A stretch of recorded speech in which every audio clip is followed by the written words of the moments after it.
I feel like I'm in a financial rut. I've been making consistent income from 2020 to 2023. I was able to save for my emergency fund, travel, buy the things that I want, and I felt really blessed during those times. But last year, the whole year of 2024, things change. There's no monthly income coming in for one whole year. I never made enough money and it was so hard until I spent almost all of my savings and I got in debt. It was hard. It was one of the most devastating year of my life. I felt really tired trying to make ends meet and I felt at the time financial breakthrough was so hard to reach. So, a financial rut means being stuck in a difficult situation where it feels hard to make progress or improve your circumstances. It often looks like this: no steady income or unstable earnings, constantly struggling to pay bills or make ends meet, watching your savings disappear and falling into debt, feeling overwhelmed, stressed, and burnout trying to improve your finances. It's like being stuck in a cycle where no matter how much effort you put in, things don't seem to get better financially. If this sounds familiar, you're not alone. Let's talk about it.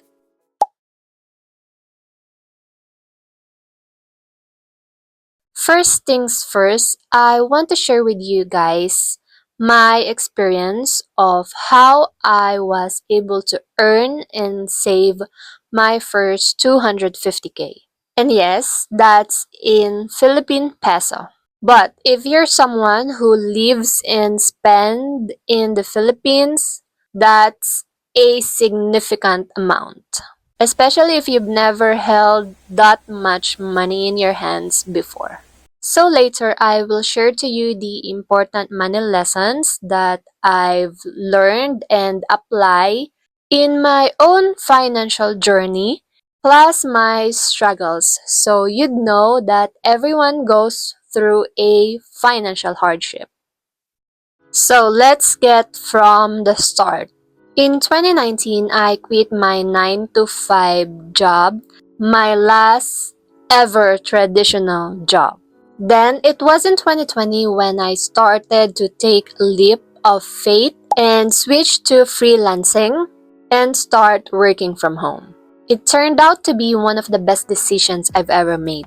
I started as an executive virtual assistant with a rate of $2 an hour because I was really a newbie and I've never done that before. So I was okay with starting at a low rate. As I gained experience and I got confident in my skills and knowledge, I gradually increased my rate into $4 an hour, $9 an hour, and so on. Now, when you convert those rates into Philippine peso, that is a big deal. Earning in dollars while spending in the Philippines allowed me to live comfortably and, more importantly, save. But no matter where you live or no matter what currency you earn in, that's not the point. What I really want to share is the principles of progress and saving. Because at the end of the day, it's not about how much money you make, it's about how much money you save. And I truly believe that it is about good financial management. It's about managing your money wisely and making it work for you. As I mentioned on the intro, I'm currently in debt and I'm struggling financially. But I've been in a place where I earned well, save money, and live comfortably. I know what it takes because I've done it before. Now, I just need to apply the principles that help me build wealth the first time, so I can rebuild and build my rich life again. Looking back, I see the mistakes that I've made, but I also see the valuable lessons that I've learned. And that is what I want to share with you today. The principles that work for me and how you can use it to overcome your own financial struggles and start making real progress. Number 1, make up your mind. I've said this before and I will say it again. It all starts with the mind. What you think, you will become. Your mind is a powerful tool that you can actually use to take you from where you are right now to where you want to be. Start by becoming firm and decide right now that you will do whatever it takes to become better financially. As for me, I quit my 9 to 5 job and I prayed for just one thing. God, give me a source of income where I don't need to leave the house to earn. That was it. And in just 1 week, I got hired as an executive virtual assistant. And my very first client was based in Alberta, Canada. So, your mind is like a magnet. What you focus on will eventually show up in your life. So, start deciding now about what you really want. Number 2, it's okay to start small. As I've mentioned in my story, I started as an executive virtual assistant at a rate of $2 an hour. Now, I know some of you might think that was so low. Why would you even accept that? But no, I was focused in my goals and I wrapped my faith in this one verse. If you are faithful in the little things, you can be trusted with big things. So, if your heart is telling you that, no, I cannot accept such a low rate, I want to earn a high income right away, that is pride. And trust me, success doesn't work that way. You have to be humble enough so you can be trusted with greater wealth and responsibility. It's okay to start small because it builds your character just before you get that big breakthrough. And when the time comes, you're ready and you'll truly appreciate and enjoy the blessings that comes with it. Number 3, determine financial priorities. To guide your spending choices, you have to determine your financial priorities. What do you need to cut off spending? Do you have credit card or debts that you need to pay off? Or for others, you might need to set your lifestyle goals based on your values. Remember, your money, your rules, and you are the only one who will decide where your money should go. So make sure your spending choices reflect what really matters to you. At the time that I started at a rate of $2 an hour, I knew I had to be very wise and careful about where my money should go. And during those times that I was just starting out, I only spent on needs, not wants. And I remember, I didn't buy new clothes for one entire year. I didn't eat out and I always made sure that my bills were paid on time.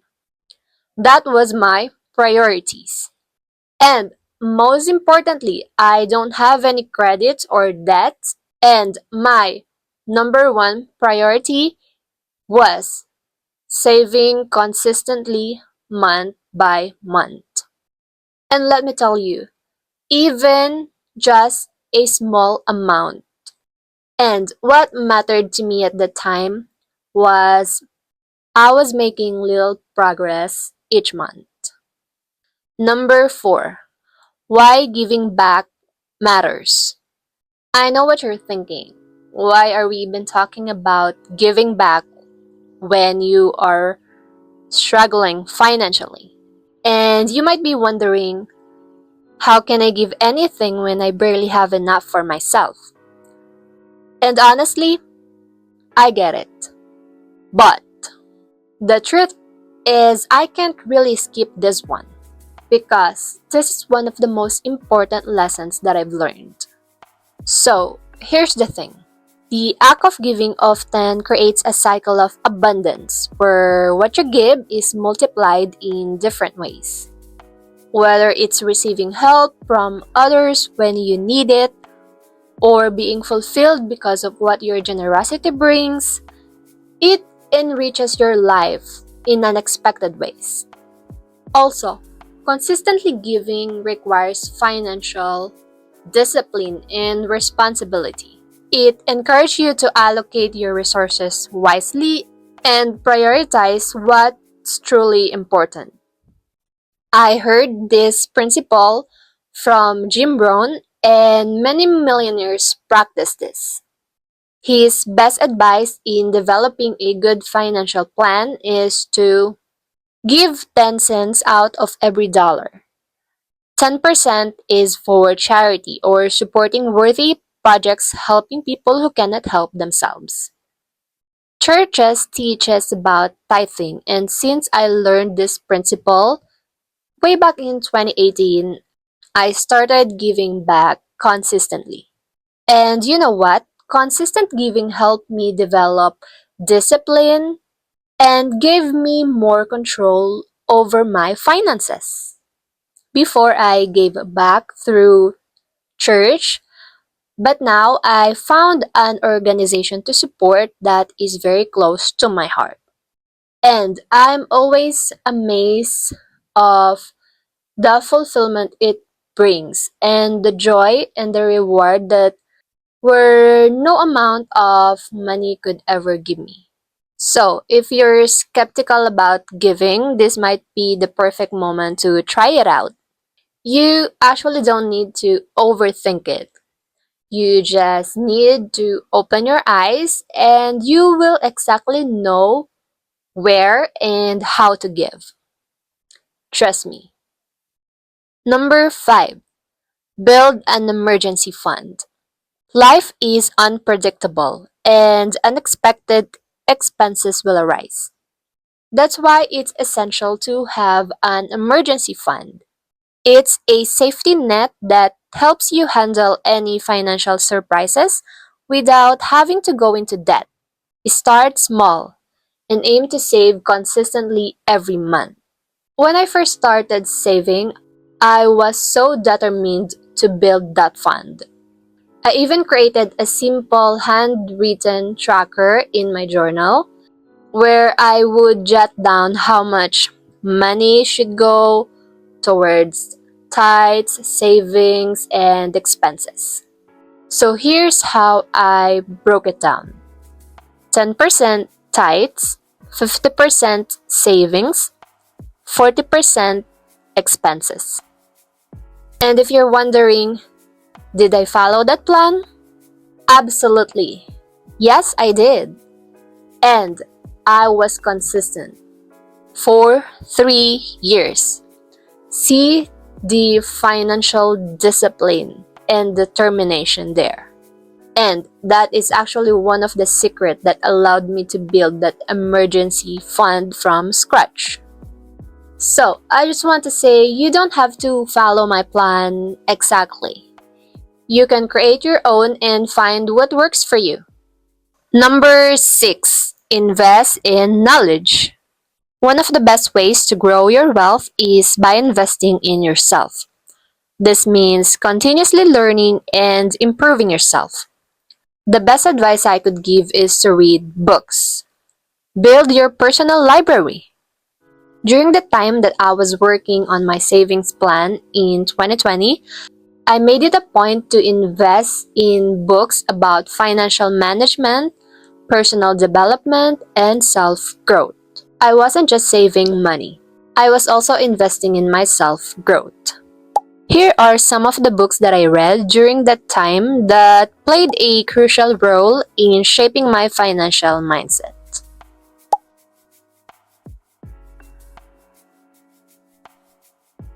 Consider learning about investing, budgeting, entrepreneurship, and other self growth topics that can help you to become better every day. The more knowledgeable you are, the more confident you will be in managing your finances, growing your wealth, and ultimately achieving your dreams.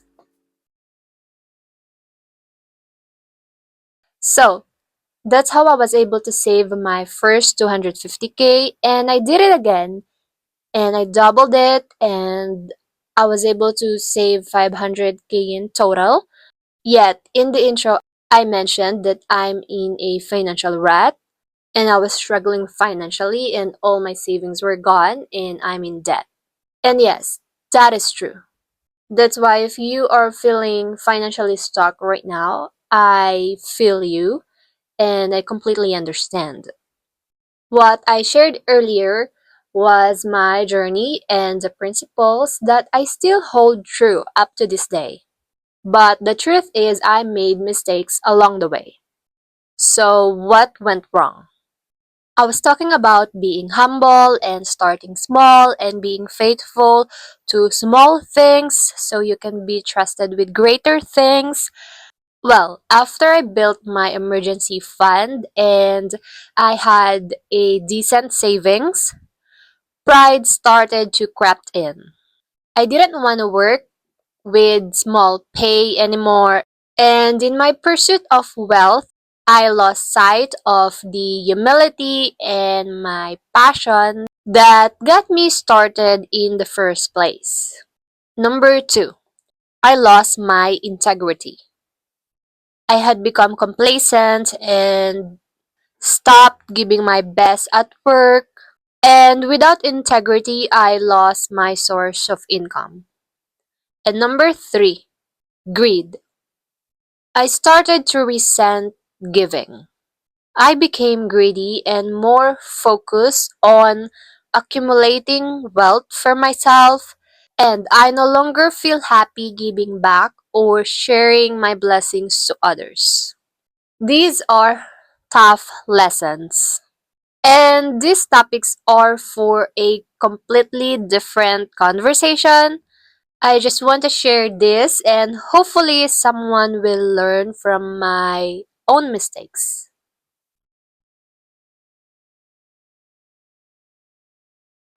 So, here I am now. I am starting over once again, starting small, and I am so determined to apply all these principles and values back into my life.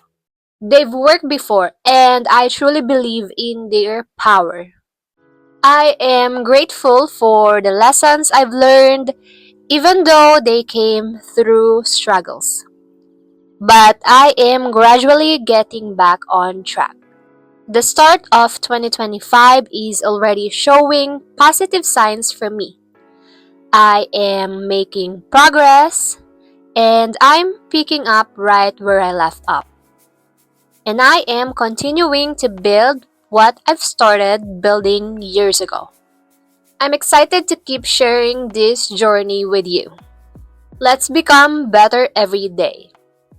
Don't give up.